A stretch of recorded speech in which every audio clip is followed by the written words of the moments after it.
மல்லி செக்யூரிட்டி வந்து இந்த அம்மா தான் இதெல்லாம் பண்ண சொன்னாங்க அப்படின்னு சொன்ன உடனே விஜய் பயங்கரமாக கோவப்பட்டு அன்னபூர்ணியை வீட்டை விட்டு வெளியவும் போக சொல்கிறாரு. ஆனால் அன்னபூர்ணி பயங்கரமாக அழுகுறாங்க.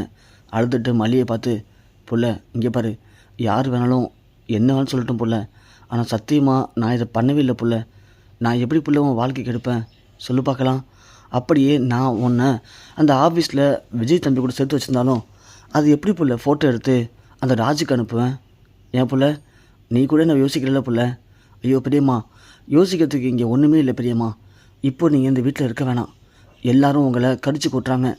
நீங்கள் தான் என்னமோ என்னை திட்டம் போட்டு இந்த சொத்தை அபகரிக்கணும்னு ஆசைப்படுற மாதிரி பேசுகிறாங்க. வேணாம் பெரியம்மா, நான் சொல்கிறது கேளுங்க. நீங்கள் இப்போதைக்கு இங்கே இல்லாமல் இருக்க தான் நல்லது. நீங்கள் கிளம்புங்க பெரியம்மா.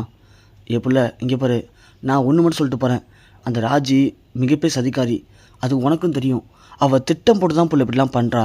இந்த வீட்டில் நான் இருந்தேன்னா உனக்கு சப்போர்ட்டாக இருப்பேன் அப்படின்னு தான் அவள் வேணும்னு திட்டம் போட்டு என்னை இந்த வீட்டை விட்டு வெளியே அனுப்ப ட்ரை பண்ணுறா. நான் போகிறத பற்றி எனக்கும் கவலைப்படல புள்ள. ஆனால் நீ தனியாக என்ன பண்ணணும்னு நினைக்கும் போது தான் எனக்கு ரொம்ப கஷ்டமாக இருக்க புள்ள. பெரியம்மா, அதை நான் பார்த்துக்கிறேன் பெரியம்மா, நீங்கள் ஃபஸ்ட்டு கிளம்புங்க அப்படின்னு மல்லி அன்னப்பண்ணி வெளியே அனுப்பிச்சிடுறாங்க. அனுப்பிச்சது மட்டும் இல்லாமல் நேராக மல்லி வந்து விஜயை கூப்பிட்றாங்க. விஜய் வராரு. என்ன மல்லி, இங்கே பாருங்கள், நான் வந்து என்றைக்குமே உங்களுக்கு துரோகம் பண்ணணும்னு நினைக்கவே இல்லை. உங்கள் அக்கா சொன்னாங்களே இந்த சொத்துக்கு ஆசைப்பட்டு தான் இப்படிலாம் பண்ணுறேன்னு. அதுவும் எங்கள் பெரியம்மா என் மூலிமா ஒரு வாரிசை உண்டாக்கி அது மூலிமா அந்த சொத்தை அடைய போகிறோமா? இந்த சாமி மேல் சத்தியமாக சொல்கிறேன், இந்த சூடத்தை அமுச்சு சொல்கிறேன், சத்தியமாக என் மனசில் அப்படி ஒரு எண்ணம் கிடையாது. என்னை பொறுத்த வரைக்கும் வெண்பாவை என் பொண்ணு மாதிரி தான் பார்க்குறேன். அவள் ஒருத்திக்காக மட்டும்தான் நான் இப்போ இங்கே இருக்கேன். எனக்கு உங்களாலேயும் எந்த ஒரு சப்போர்ட்டும் கிடையாது. உங்கள் அக்கா வந்ததுக்கப்புறம் எனக்கு ஏகப்பட்ட பிரச்சனை தான், ஏகப்பட்ட தொல்லை தான், டார்ச்சர் தான். நான் எப்போவும் இந்த வீட்டை விட்டு போகணும்னு நினச்சிருக்கேன், இல்லைன்னு சொல்லலை. ஆனால் வெண்பாவுக்காக மட்டும்தான் நான் இங்கே இருக்கேன்.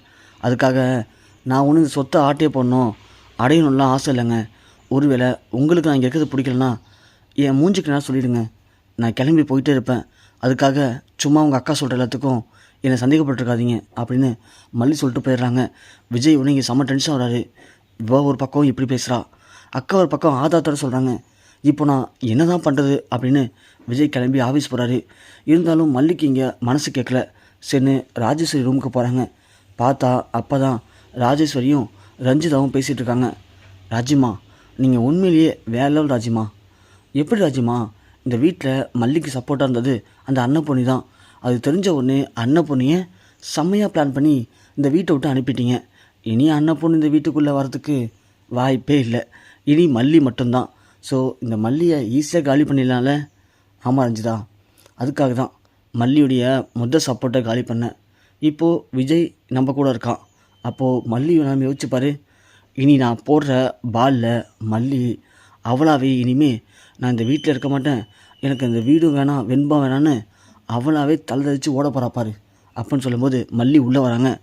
உள்ளே வந்த மல்லி, பரவாயில்லைங்க, சூப்பராக பிளான் பண்ணியிருக்கீங்க, உங்கள் திட்டம் பயங்கரமான திட்டம் தான். இங்கே பாருங்கள், இந்த வீட்டில் இருக்கிறது எனக்கு எங்கள் பெரியம்மா கூட இருந்தால் தான் இருக்க முடியும்னு அவசியம் இல்லை.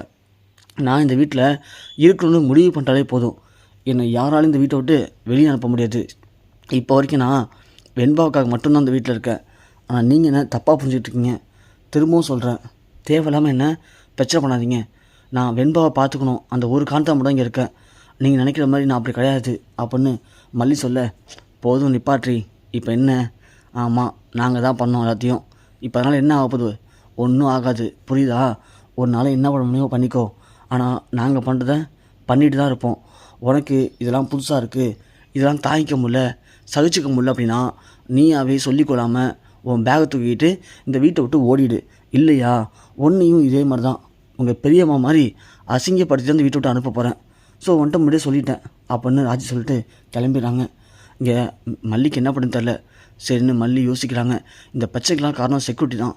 அந்த செக்யூரிட்டியை போய் பார்த்தா கண்டிப்பாக அதுக்கு ஒரு முடிவு கிடச்சிரும் அப்படின்னு மல்லி கிளம்பி ஆஃபீஸ் போகிறாங்க. ராஜேஸ்வரி இங்கே உட்காந்துருக்கும்போது ரஞ்சிதா சொல்கிறாங்க, ராஜிமா, நீங்கள் வேறு அந்த மல்லிக்கிட்ட எல்லாத்தையும் பண்ணுறது நாங்கள் தான் சொல்லிட்டோம். இந்த பிரச்சனைக்கு முக்கியமான காரணமே அந்த செக்யூரிட்டி தான். ஒருவேளை மல்லி ஏதாவது யோசித்து விஜய்கிட்ட சொல்லி அந்த செக்யூரிட்டிகிட்ட போயிட்டு இது மாதிரி இவங்க விசாரித்து செக்யூரிட்டி எதுவும் உண்மையை சொல்லிட்டேன்னா என்ன பண்ணுது ராஜிமா? இல்லை ரஞ்சிதா, அதுக்கெல்லாம் வாய்ப்பே இல்லை. இல்லை ராஜிமா, நீங்கள் ஒரு வார்த்தை ஃபோன் பண்ணி அந்த செக்யூரிட்டிகிட்ட பேசிடுறீங்களா? இது மாதிரி யார் வந்து என்ன கேட்டாலும் நடந்ததை யார்ட்டையும் சொல்லக்கூடாது அப்படின்னு நீங்கள் ஒரு வாட்டி சொல்லிடுங்க ராஜிமா, கொஞ்சம் நம்ம நிம்மதியாக இருக்கலாம் அப்படின்னு சொல்ல, சரி ரஞ்சிதா அப்படின்னு ராஜியும் உடனே கால் பண்ணி செக்யூரிட்ட பேசுகிறாங்க. செக்யூரிட்டி இங்கே பாருங்கள், யார் வந்து கேட்டாலும் சரி நீங்கள் ஒரு விஷயத்தை யார்ட்டையும் சொல்லக்கூடாது. என்னம்மா சொல்லுங்கம்மா, அந்த ஃபோட்டோ எடுத்தது, நான் வந்தது போனது இதை பற்றி நீங்கள் யார்ட்டையும் பேசக்கூடாது. ஏன் உங்கள் ஓனர் விஜயே வந்து கேட்டாலும் சரி இதை பற்றி நீங்கள் சொல்லவே கூடாது, சரியா அப்படின்னு கேட்க, மா என்னம்மா எனக்கு தெரியாது அதெல்லாம், நீங்கள் இங்கே வந்தது, நீங்கள் ஃபோட்டோ எடுத்தது, அதை நீங்கள் எடுத்து போய் அவங்க ஃபோனில் மாற்றி உங்கள் வீட்டில் பிரச்சனை பண்ணது, இப்படி நீங்கள் சொன்ன எதையுமே நான் சொல்ல மாட்டேம்மா. அது மட்டும் இல்லை, நீங்கள் எனக்கு பணம் கொடுத்துருக்கீங்க, அப்படி இருக்கும்போது நான் எப்படிம்மா பண்ணுவேன் இதெல்லாம் சொல்லுங்கள் பார்க்கலாம்.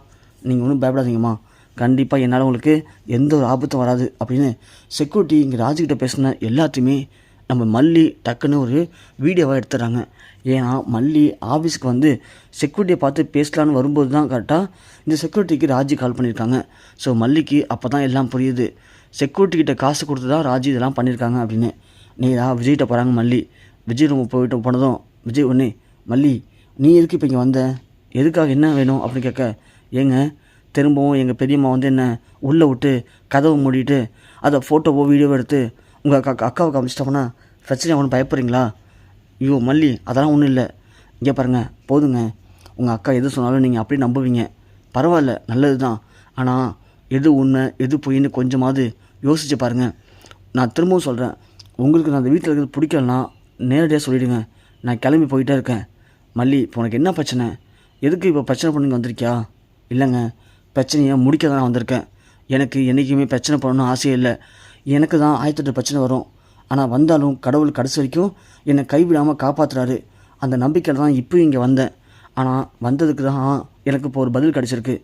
என்ன மல்லி சொல்கிற புரியல, இங்கே பாருங்கள் இதை பார்த்தா உங்களுக்கே எல்லாம் புரியும் அப்படின்னு மல்லி இந்த வீடியோவை விஜய்கிட்ட காட்டுறாங்க. பார்த்தா அந்த செக்யூரிட்டி அந்த ஃபோனில் பேசுறது அப்படியே ரெக்கார்டாக இருக்குது. அப்போ தான் விஜய்க்கு புரியுது இது எல்லாமே பண்ணது ராஜி தான் அப்படின்னு. உடனே விஜய் பயங்கரமாக கோவப்பட்டு வெளியே வராரு. வெளியே வந்து செக்யூரிட்டியை பார்த்து பல்லான வர விடுறாரு. உண்மையை சொல்லியா, இனி நடந்துச்சிங்க அப்படின்னு கேட்க, சார் என்ன சார் சொல்கிறீங்க, அதெல்லாம் ஒன்றுமே இல்லையே சார் அப்படிங்கும்போது மல்லி இந்த வீடியோவை போட்டு காட்டுறாங்க. செக்யூரிட்டி நீங்கள் பேசின எல்லாத்தையும் கேட்டுட்டோம், சொல்லுங்கள் உண்மையை சொல்லுங்கள் அப்படின்னு சொல்ல, செக்யூரிட்டியும் சார் என்னை மன்னிச்சிடுங்க சார், ஆமாம் சார் நேற்று உங்கள் அக்காவும் உங்கள் அக்கா பொண்ணு வந்தாங்க சார், வந்துட்டு நீங்கள் உள்ளே இருக்கிறத பார்த்துட்டு அதை ஒரு ஃபோட்டோ மட்டும் எடுத்துக்கிட்டு இது யார்ட்டையும் சொல்லாதுன்னு சொல்லி எனக்கு கொஞ்சம் பணத்தை கொடுத்துட்டு போனாங்க சார். இப்போ கூட அவங்க தான் சார் கால் பண்ணாங்க, இந்த உண்மையை விஜயோ இல்லை யாரும் வந்து கேட்டாலும் சரி யார்ட்டையும் சொல்லக்கூடாது அப்படின்னு சொல்லி என்கிட்ட சொன்னாங்க சார். எனக்கு ஏற்கனவே பணம் கொடுத்துருக்காங்க, அதனால் நானும் யார்ட்டையும் சொல்ல மாட்டேன்னு சொன்னேன் சார், என்னை மன்னிச்சிருங்க சார் அப்படின்னு சொல்ல, விஜய்க்கு அப்போ தான் எல்லாம் புரியுது. உடனே விஜய் கிளம்புறாரு கோவமா. மல்லி சொல்கிறாங்க, இங்கே பாருங்கள் விஜய், உங்கள் அக்கா மாதிரி எனக்கு உங்கள் குடும்பத்தை பிரிக்கணும் அப்படிங்கிறது ஆசை இல்லை, நான் உண்மையை உங்களுக்கு சொல்லணுன்னு தான் நினச்சேன், உண்மையை சொல்லிட்டேன். இதுக்காக நீங்கள் உடனே போய் உங்கள் அக்காவை சண்டை போடுறதோ இல்லை உங்கள் அக்காவை வீட்டை விட்டு விரட்டுறதோ எனக்கு பிடிக்காது விஜய். நீங்கள் யார் எப்படின்னு தெரிஞ்சுக்கிட்டால் மட்டும் போதும் விஜய். அதுக்கப்புறம் வர பிரச்சனையை பார்த்து நீங்கள் கொஞ்சமாவது புரிஞ்சு நடந்துக்கோங்க. எல்லாத்தையும் உங்கள் அக்கா சொன்னால் கரெக்டாக இருக்குன்னு நம்பாதீங்க. அதுக்காக தான் சொல்ல வந்தேன். தயவு செஞ்சு இதுக்காக நீங்கள் போய் வீட்டில் சண்டை போடாதீங்க. அப்படி மட்டும் நீங்கள் சண்டை போட்டிங்கன்னா சத்தியமாக அந்த வீட்டில் இருக்க மாட்டேன், உங்கள்கிட்டையும் சொல்லாமல் வீட்டை விட்டு கிளம்பி போயிடுவேன் அப்படின்னு சொல்லிட்டு மல்லி அங்கேருந்து கிளம்பிடுறாங்க. விஜய் யோசிக்கிறாரு, மல்லி எப்படியாப்பட்ட பொண்ணாக இருக்கா, இவ்வளோ போய் நம்ம தப்பாக நினைக்கிறோமே. பல இடத்துல மல்லியை நாம் கைவிட்டுட்டோம், ஆனால் மல்லி அதை பற்றிலாம் கவலைப்படாமல் தான் குடும்பத்துக்காக தான் குடும்பத்துடைய ஒற்றுமைக்காக எந்த அளவுக்கு போராடுறா. மல்லி உண்மையாகவே நமக்கு மனைவியாக கிடைச்சதுக்கு நம்ம பெரிய புண்ணியம் பண்ணியிருக்கோம் அப்படின்னு விஜய் யோசிக்கிறாரு.